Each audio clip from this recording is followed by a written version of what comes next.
শ্বশুর বাড়ি এলাম, ভালো মন্দ খেলাম, শুরুর থেকে বেশ প্রথম প্রথম ভালোই আদর পেলাম, কিন্তু যত যাচ্ছে দিন ভালোবাসা হচ্ছে ক্ষীণ।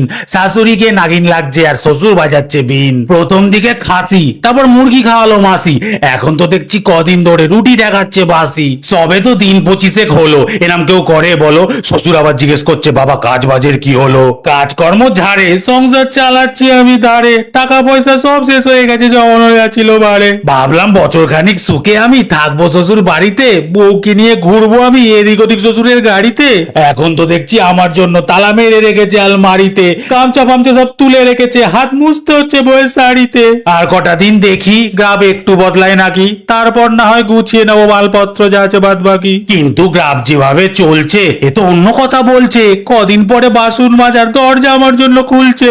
না, রুটিগুলো খাই, বাড়ির দিকেই যাই। এমনিও মায়ের কথা খুব মনে পড়ছে ভাই। বাড়ি আবার সেই বালি, পকেট পুরো খালি। না, শ্বশুরের থেকে 2-500 ঝাড়ার প্ল্যান চালি, এতে হাফ রাস্তা পৌঁছে যাব। খিদে পেলে নেবো নুন চেটে, বাকি রাস্তাটা না হয় একটু কষ্ট করে মেরেই দেবো হেঁটে। বাইক দেবে বলে আমার গলায় ঝুলিয়ে দিল এই কেলে মাল।